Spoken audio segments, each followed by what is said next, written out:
Being a first generation student comes with a unique set of challenges. That meant stepping up early in life. At the age of 10, I was translating for my mom at stores, my little sister's school, and government offices. My parents both separately gave me a certain task here is to look at them and learn from their mistakes so that I can live a better life for myself. Being the straight A child of the family was difficult and it came with a lot of pressure. By the time I reached high school, my brother had dropped out. All eyes were on me. My mom, dad, aunts, uncles, family friends, and heck, anyone my mom could tell over the phone.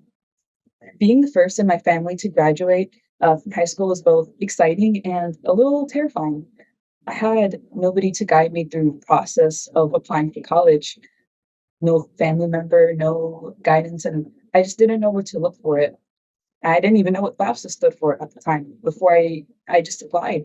So I stayed in my hometown and decided to go for community college. And maybe I do believe that any other resources could have guided me to university. I would have gone that route. But regardless, I will never discredit my experience or any of those like me because I really, I really enjoyed my 2 years at Palm State. And being a first generation daughter of a Mexican family, I think came with a lot of cultural expectations. I was the second in command to my mom, the bills and the babysitter, the one that would go pay her documents and her bills. I would sit in meetings for my little sister's teachers and even pick her up every day from school before I even had a car.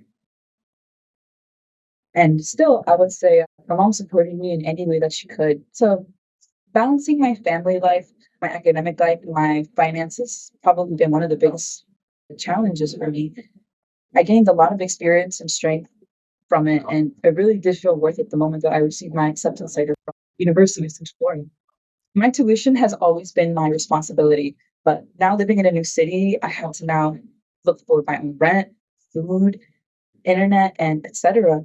That meant no emergency funds from home, and I had to rely on my savings, my scholarships, FAFSA, and any loans that I could take out that were subsidized at the time. And although I was dorming, I knew that I would have to find a job soon. I was on top of everything, or so I thought. My biggest reality check came from in the form of my health. I was still focused on school and finances that I completely neglected my body with months of slumping. Coming from a family that avoided doctors unless it was a life or death situation, I suffered in silence. Eventually, it caught up to me, and on July 10th, 2023, I had to undergo an emergency colectomy. I feel like for first generation students, there's a lot of pressure to finish your degree early and prove what you can do with it. And especially when in college it's very expensive to overstay your welcome. My experience was rough, but I'm grateful to have gone through it and be where I am today.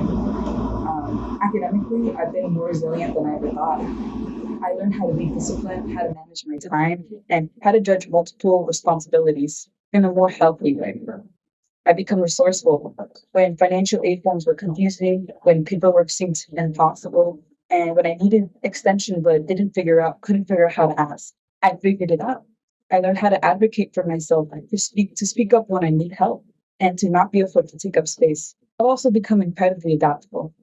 Life threw obstacles my way, financial struggles, family obligations, unexpected medical issues, but I adjusted. And I found solutions. And I learned to lean on my family when I couldn't. Try to live every day with humility and practice empathy for others while maybe silently struggle. If I pass someone in need, I try to give what I can. I'll stop by and listen to a street musician and enjoy myself, and maybe I'll inspire someone else to do the same. More than proving anything to my parents, I think I owe it to myself to keep going and always fight for my choices.